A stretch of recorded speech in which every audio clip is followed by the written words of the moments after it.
Students, आज हम कक्षा 11 गणित विषय में चैप्टर 2 की एक्सरसाइज 2A के क्वेश्चन नंबर 15 से शुरुआत करेंगे और इसके आगे के प्रश्नों को समझेंगे।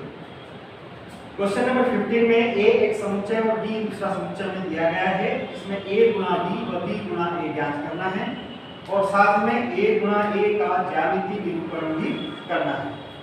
A गुणा B और B गुणा A, इस प्रकार के सवाल आप पिछले 1 से लगा करके 14 तक में करके आए हैं। आज हम आपको इस क्वेश्चन नंबर 15 में A गुणा A का ज्यामितीय निरूपण समझाएंगे। तो सबसे पहले हम A गुणा A यानी कि इनका मान निकालते हैं। तो पहला है 3, 4, 5, ये सदस्य हैं इसके। इसी से हम संबंध बताते हैं। पहले 3 का 3 से, फिर 3 का 4 से, फिर 3 का 5 से, इस प्रकार से 4 का फिर 3 से, 4 का 4 से और 4 का 5 से, फिर 5 का 3 से, 5 का 4 से और 5 का 5 से, ये संबंध बताएंगे, समुच्चय बन जाएंगे हमारे। और अब इसे हम ज्यामितीय निरूपण में दर्शाएंगे। तो सबसे पहले चतुर्थांश निर्देशांक वाले हम एक ग्राफ को तैयार करते हैं। एक ग्राफ आपने कक्षा 9 में, कक्षा 10 में सीखे हैं। ये आपके x है अक्ष, ये y अक्ष है, ये मूल बिंदु है, और ये आपके विपरीत अक्ष है, ये भी विपरीत अक्ष है। आप इसको x डैश और y डैश दे सकते हैं। विपरीत वाले में माइनस के चिन्ह आते हैं और जो उसके मेन है उसमें हम प्लस के चिन्ह देते हैं, यानी कि पहला चतुर्थांश, दूसरा चतुर्थांश, तीसरा चतुर्थांश और चतुर्थ चतुर्थांश। इसमें हमारे पास हमेशा प्लस प्लस के निर्देशांक होते हैं, इसमें हमारे पास माइनस प्लस के होते हैं, इसमें दोनों माइनस के होते हैं और इसमें प्लस के और माइनस के होते हैं। ये सभी आपने 9th क्लास में पढ़े हैं। इसमें हम A गुणा A को कैसे दर्शाएंगे वो हम अभी यहाँ पे सीखते हैं। सबसे पहले देखेंगे कि हम इसमें जैसे ग्राफ है, ग्राफ में हमारे ब्लॉक होते हैं। ब्लॉक में हम इसको, अभी हमारे पास में ग्राफ नहीं है, ब्लॉक को हम हाथ से बना देते हैं नमूने के तौर पर। 1 2 3 4 5 6, 1 2 3 4 5 6। ये माइनस के हैं, कभी कोई माइनस का होगा तो हम माइनस में उपयोग करेंगे। अब यहाँ देखिए आप, सबसे पहले 3 3, तो 3 और 3 को x, पहला वाला सभी जो हैं वो x और जो दूसरे वाले हैं सभी वो y से क्रमागत हैं। तो आप कैसे लिखेंगे? 3 3, तो ये 3 है, ये 3 है, ये 3 3। अगला है 3 4, ये 3 है, ये 4 है। 3 5, ये 3 है और ये 5, ठीक है। इसी तरह से अब आगे 4 3 4 4 4 5, तो 4 3, ये 4 3, ये 4 5, 4 4 और ये 4 और 5, 4 4 4 4 3। इसी तरह से फिर आगे आते हैं हम 5 3 5 4 और 5 5 के लिए। तो 5 3 5 4 और 5 5।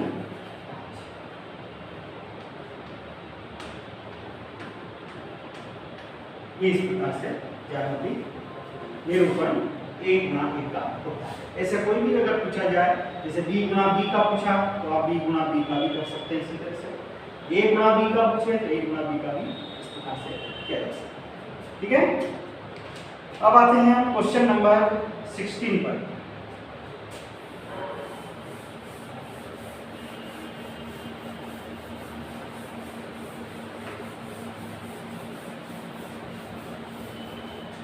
क्वेश्चन नंबर 16 में आपको क्वेश्चन दिया गया है, प्रश्न दिया है, यदि A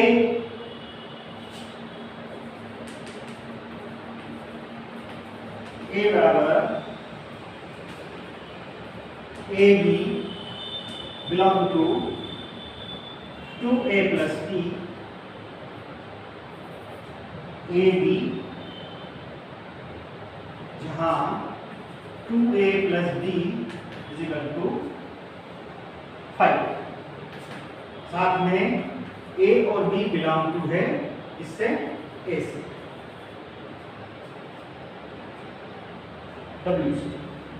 w यानी कि होल नंबर्स, और होल नंबर का मतलब होता है पूर्ण संख्याएं, और पूर्ण संख्याएं क्या होती है 0 1 2 3 एंड सो ऑन, इतनी सी।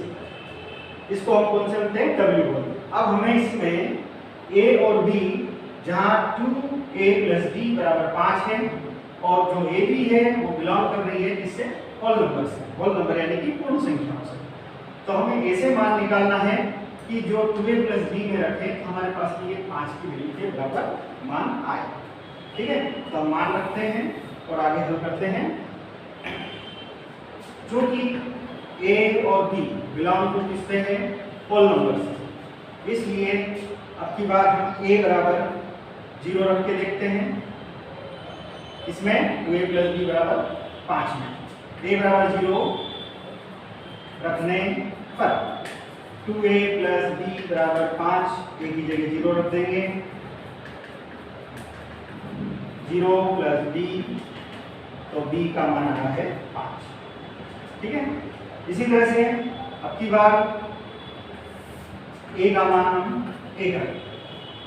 जैसे ही 1 रखेंगे तो अब आगे देखते हैं हम a का मान 1 रखने पर ऐसे लिखते जाना 2a plus b equal to 5, 2 1 plus b equal to 5, 2 plus b और b equal to 5 minus 2, b का मान आ रहा है 3। यदि हम a का मान 0 लेते हैं तो b का मान 5 आता है, यदि a का मान हम 1 लेते हैं तो b का मान हमारे पास 3 आता है। और इसी तरह से आगे बढ़ते हैं, a का मान 2 रखने पर तो क्या आएगा 2a plus b equal to 5, 2 into 2 5, 2 टू 4 और b इक्वल टू पक्षांतर करने पर ये आ जाएगा 1। यहाँ पे a का मान 2 रखा है तो b का मान 1 रखा है। ओके, और यदि अब आगे बढ़ते हैं हम, यदि a बराबर 3 रखें तो हम देख रहे हैं, इसको करना नहीं है, देखना है 2 into 3 plus b is equal to 5। ये क्या मान आ रहा है हमारे पास में 6, और b का मान आ जाएगा 5 माइनस 6 और b इज इक्वल टू -1। ये -1 जो है वो होल नंबर नहीं है, ये पूर्णांक संख्या है, पूर्ण संख्याएं नहीं है, क्योंकि होल नंबर जो है वो 0 से शुरू होते हैं, 0 1 2 3, माइनस में नहीं होते। तो हम यहाँ पर a बराबर 3 नहीं ले सकते हैं। तो अब हमारे पास में जो मान आए हैं a के और b के, वो आप देखेंगे कि a हमारे पास में क्या है और b क्या है, वो सदस्य हम यहाँ पे बनाएंगे। तो यहाँ पर a जो है, अतः a बराबर हमारे पास में क्या बनेगा, अतः a बराबर a का मान 0 तो b का मान कितना है 5, तो ये 0 5। दूसरे ने 1 लिया था, a का मान तो मान कितना आया 3, और तीसरे में हमने 2 लिया है तो मान कितना आया 1। ये इस प्रकार से हमारे समुच्चय बनता और a से ये समझता है। ठीक है, आगे आते हैं हम क्वेश्चन नंबर 70 में। 17 a गुणा b हमें दिया गया है, तब b गुणा a हमें ज्ञात करना है। a गुणा b दिया गया है, b गुणा a हमें ज्ञात करना है।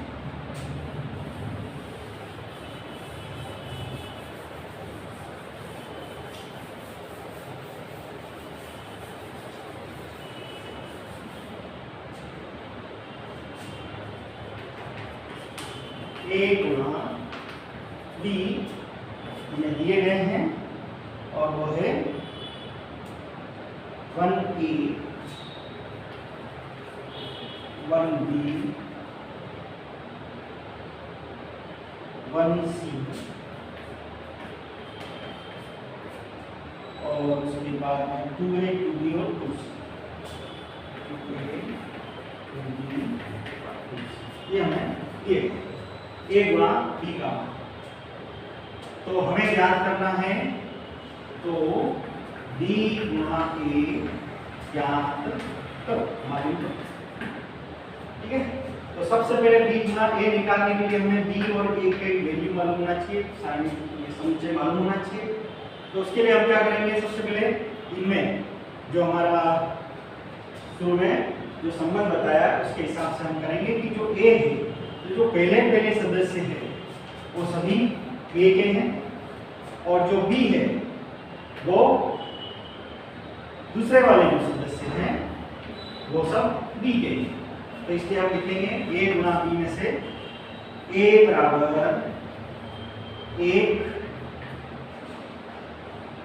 2 1 3 बार है, लेकिन आपको लिखना एक ही बार है क्योंकि समुच्चय की परिभाषा है। इसी तरह से अब दूसरा मान आता है हमारा b। तो b क्या आएगा हमारे पास में, दूसरे सदस्य a है, b है और c, इसमें भी a b और c, तो अपने पास में आएगा a b c।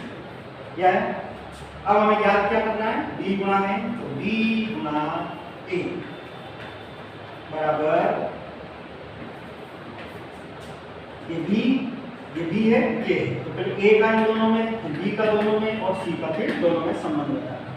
a का 1, इसी प्रकार से a का 2 से, अब b का 1 से, b का 2 से, c का 1 से और c के लिए भी, और इस प्रकार से ये b गुणा a अब क्या। क्वेश्चन नंबर 17 इस प्रकार से हम हल कर सकते थे। क्वेश्चन नंबर 18 में a और इसे सब सवाल इसी तरह के हैं, एक ही समान है, आप अगर करना चाहेंगे तो आराम से कर सकते हैं।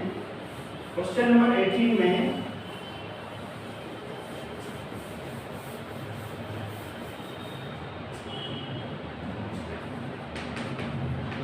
हमें दिया गया है a बराबर 1 2 3 4 ये दिया गया है, और एक रिलेशन दिया है r, और वो इस प्रकार से है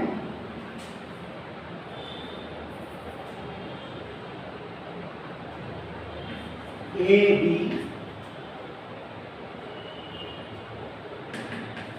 जहां पे a b belong to a, और a भाजक है b का, a भाजक है b का, ये हम दिया। मतलब a b एक समुच्चय के अवयव है जहाँ पे a और b बिलोंग टू a से कर रहे हैं, और a जो है वो भाजक है b का, ये हमें संबंध दिया गया है। और इससे हमें बताना है कि r को क्रमिक युग्म के रूप में लिखिए, हमें इस r को एक क्रमिक युग्म में लिखना है, ठीक है। तो इस प्रकार से जो हमारा हल हो रहा है वो लिखेंगे r बराबर एक a से ही संबंध है और a का ही विभाजक है, ठीक है ना। तो a को a से ही हमें बताना है, जहाँ पे a जो भाजक है b का, भाजक का मतलब क्या होता है कि जैसे हमने 4 है और 2 का भाग लगाते हैं, तो 2 भाजक हो गया और 4 क्या हो जाएगा, भाज्य हो गया। तो 2 का हम भाग लगाते हैं तो कितने बचते हैं, 2। तो a जो है वो b का भाजक है। तो आप देखेंगे कि 1 में भी भाग जा सकता है, 1 का 2 से भी भाग जाता है, 1 का 3 से भी जाता है, और 1 का 4 से भी जाता है। ये इस तरह से भाजक हो जाते हैं, है ना। इसी तरह से हम दूसरे वाले में फिर बढ़ेंगे आगे, तो दूसरे में क्या होगा, जैसे दूसरे में इसी प्रकार से 2 लेंगे, तो 1 में 2 का भाग 2 से भाग भी जाता है, लेकिन 2 में 2 भी जाता है, 3 में नहीं जाता है, 4 में जाता है, तो ये 2 दूसरी बार में बचेंगे। तीसरी बार में इन तीनों के अंदर से 1 भी नहीं आएगा, और चौथी बार में भी इनमें से कोई भी केवल एक संख्या ऐसे आती है। तो देखते हैं हम एक एक करके। सबसे पहले 1 का 1 से भाग जाता है, 1 1 एक में एक का 2 से भी भाग जाता है तो क्या आ जाएंगे आपके पास में 1 2, एक का 3 से भी भाग जाता है तो क्या आ जाएगा 1 3, एक का 4 से भी भाग जाता है 1 से, हो गया। अब आप 2 करेंगे, 2 से 1 क्योंकि हमारे पास में ए भी यही संख्या है 1 2 3 4 और दूसरे वाली ए में भी यही संख्या है 1 2 3, ये आपस में बता दिया। तो पहले 1 से इनमें सब में कर दिया, अब 2 से करना, तो 2 में 1 में 2 का भाग नहीं जाता है तो ये हम नहीं ले सकते, 2 का 2 में भाग जाता है तो ये 2 2, 2 का 3 से भाग नहीं जाता है नहीं ले सकते, 2 का 4 में भाग जाता है तो 2 4, इस प्रकार से। अब हम 3 लेंगे, 3 से 1 में भाग नहीं जाता है, 3 से 2 में भी नहीं जाता है, 3 से 3 तो ये 3, 3 से 4 में भाग नहीं जाता है। अब यहाँ पे 4 से 1 में नहीं जाते, 4 से 2 में भी नहीं, 4 से 3 में भी नहीं, 4 से 4 ये 4। तो इस प्रकार से एक संबंध हमारा तैयार होता है r बराबर 1 1 1 2 1 3 1 4 2 2 2 4 3 3 4, ठीक है। ये क्वेश्चन नंबर 18 है। क्वेश्चन नंबर 19, इसमें के हमने सवाल 20, इसमें के सवाल हमने दो एक पूर्व में किए हैं इसी प्रश्नावली में, तो आप उसको देखते हुए हल कर सकते हैं। बस ये इतने प्रश्न है इस प्रश्नावली के जो आपको हल करना है और ये प्रश्नावली फिर हम समाप्त। धन्यवाद।